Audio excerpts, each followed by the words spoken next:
Bonjour, bonjour, ici Véronique Hubert, et bien je suis votre formatrice en entreprise agricole en particulier, mais c'est vrai que tous les petits sujets que je traite dans cette chaîne YouTube s'appliquent à beaucoup de types d'entreprises et pas seulement à l'activité agricole ou les chiens, les chats, etc.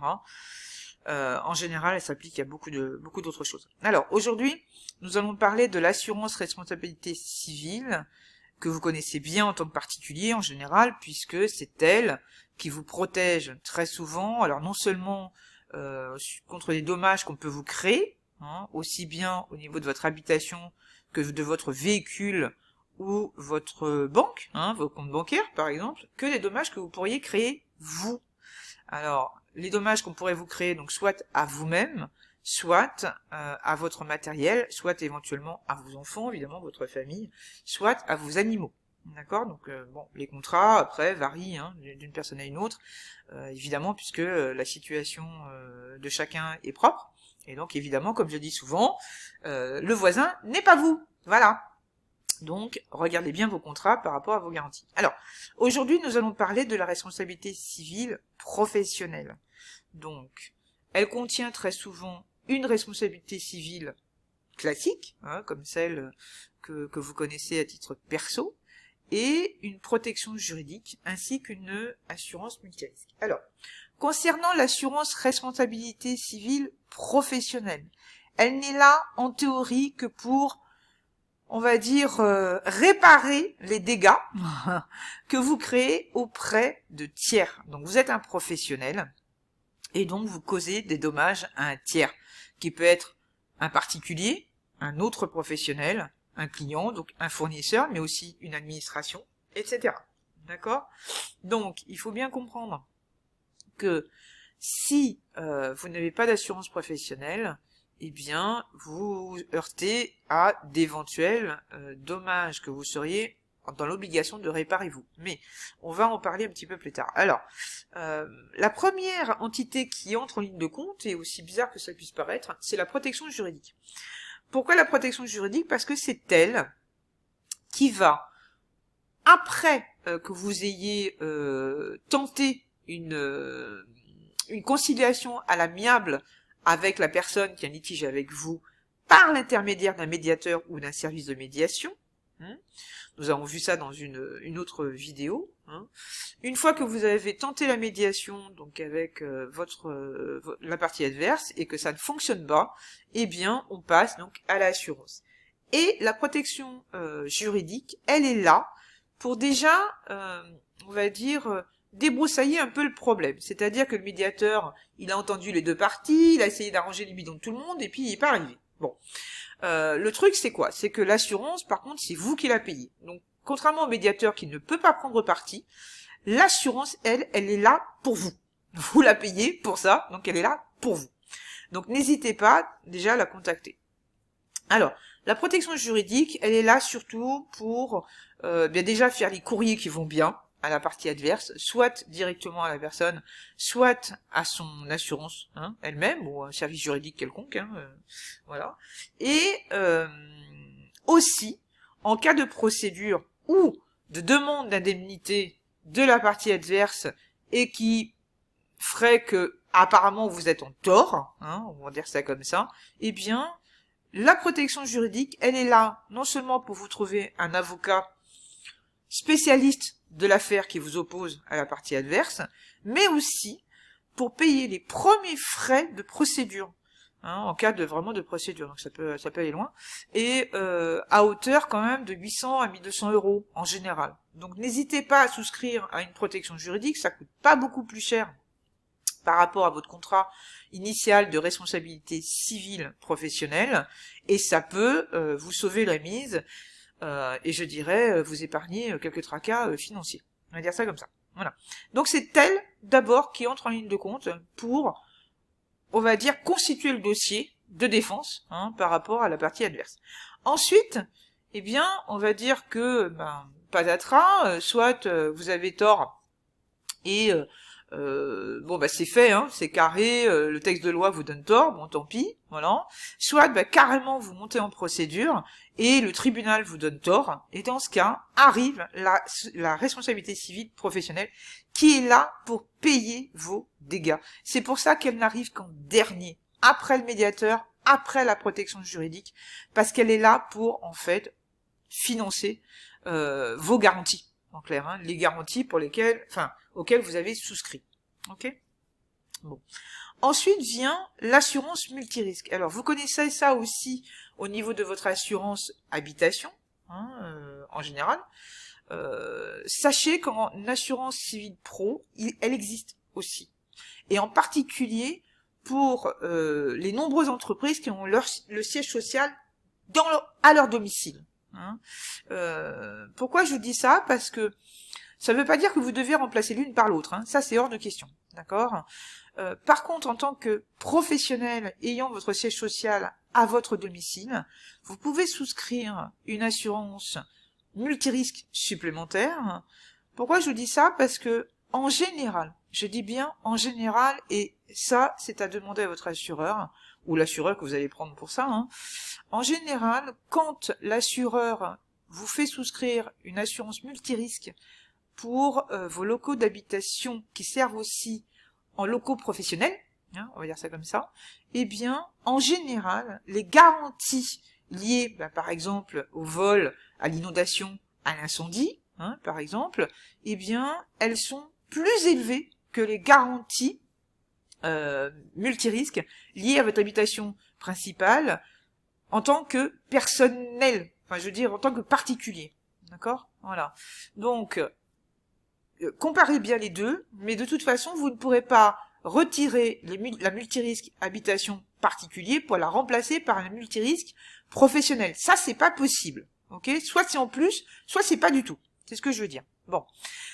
D'autant que j'ai entendu dire, il n'y a pas très longtemps, là, j'ai vu ça sur un article de presse, comme quoi, apparemment, en 2022, il y aurait probablement un accord qui serait fait entre le gouvernement ou les instances gouvernementales et les assureurs au sujet de quelque chose qui a bien plombé les entreprises cette année avec le Covid, c'est la garantie pandémie. Hein, il y a beaucoup d'entreprises, et surtout des petites entreprises qui avaient déjà pas beaucoup de fonds, qui se sont retournées contre leur assureur pour leur demander, on va dire, d'appliquer les garanties de perte de revenus, hein, puisqu'il s'agit de ça, des garanties de perte de revenus par rapport à la pandémie, et pratiquement aucun assureur n'a pu faire valoir ces garanties, puisqu'en fait, dans le contrat, il est bien spécifié que toutes les catastrophes naturelles pouvaient être prises en compte, ou presque, sauf la pandémie. Hein, comme par hasard. Voilà. Donc a priori, en 2022, bon c'est pas pour demain, mais en 2022, il y aurait un accord éventuellement entre les assureurs et les instances gouvernementales pour faire inscrire donc cette clause dans les garanties de contrats d'assurance pour risque de perte de revenus.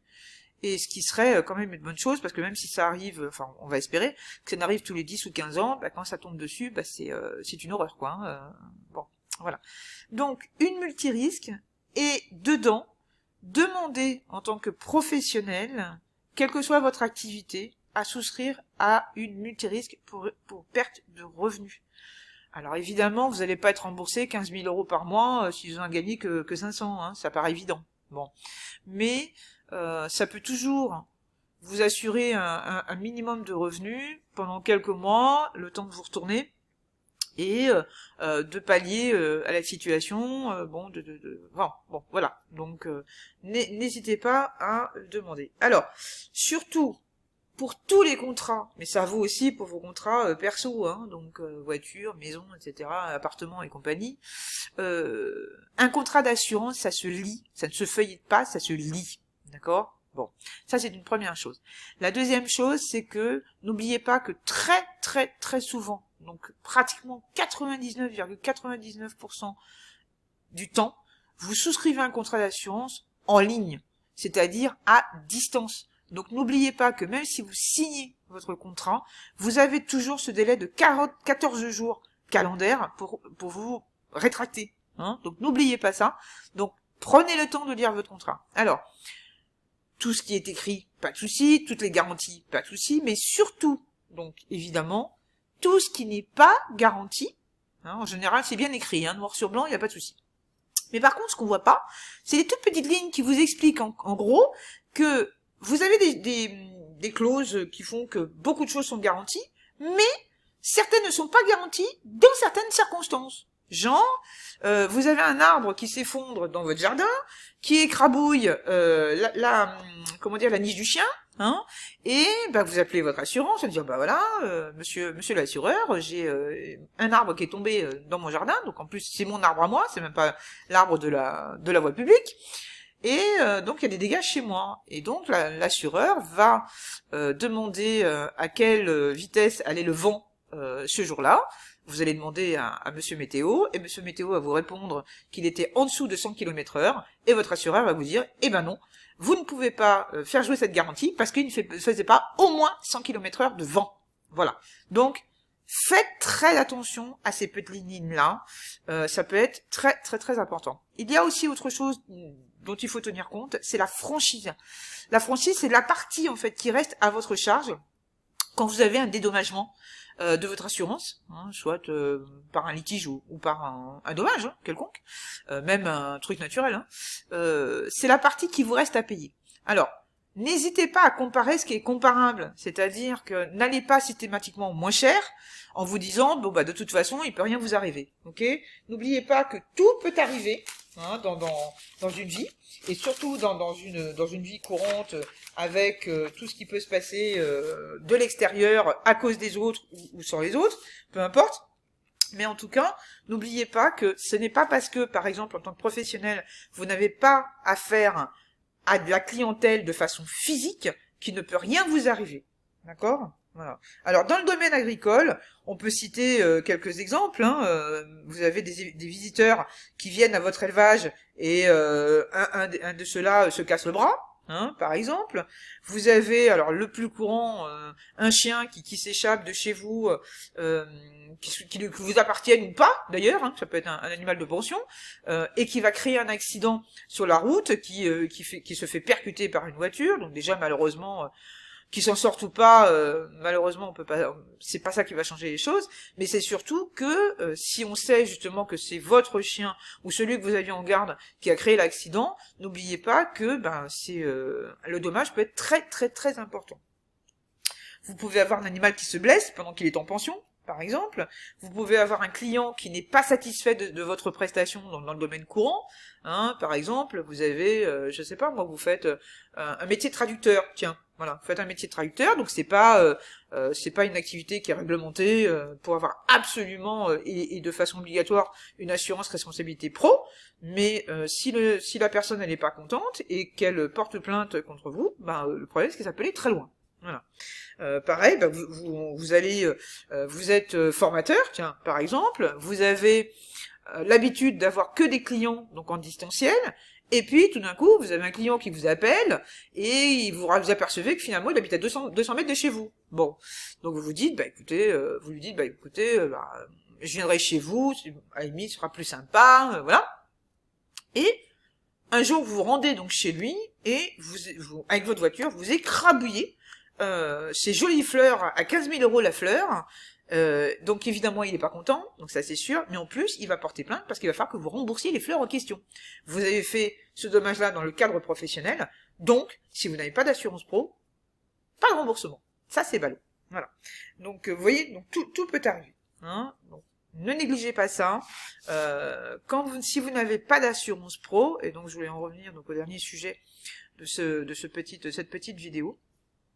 Au niveau de la franchise, n'allez pas au moins cher, essayez de voir ce qui est comparable, et en particulier cette histoire de franchise, il vaut mieux payer un poil plus cher, donc tous les mois, plutôt que d'avoir peut-être 300, 400, 500 € de franchise pour chaque dommage, quoi. Donc ça veut dire que même si vous avez un dommage qui coûte, mettons, 450 €, et que votre franchise est à 500, vous y êtes 450 € de votre poche, quoi. Un petit peu dommage, d'accord? Voilà. Donc tout ça pour arriver à quoi? Justement, si vous n'avez pas d'assurance pro, parce que vous dites toujours que ça n'arrive qu'aux autres, eh bien ne comptez pas sur votre assurance perso, hein, de particulier pour rembourser vos dégâts. Surtout ceux que vous causez. D'accord? Tout simplement parce que vous devez déjà impérativement mentionner à votre assurance perso comme quoi vous êtes devenu professionnel, et en particulier si vous avez défini votre siège social à votre domicile particulier. Ok? Donc que vous le mentionniez ou pas, votre assurance perso n'hésitera pas à se défiler en cas de dommage que vous aurez créé dans votre cadre pro. D'accord? Donc ne comptez pas sur elle. Il vaut mieux dépenser 20-30 € par mois et d'être couvert plutôt que de se retrouver avec des 8, 10, 20, 50 000 € à rembourser parce que votre assurance n'aura pas envie de vous protéger sur ce coup-là. D'accord? Voilà. Eh bien, j'espère que toutes ces petites informations vous auront été utiles. Je vous enjoins donc à me poser des questions si besoin, à liker cette vidéo, bien sûr, et à vous abonner pour avoir toutes les petites nouvelles au fur et à mesure qu'elles arrivent. Je serai ravie de vous retrouver la prochaine fois pour un autre sujet. À bientôt!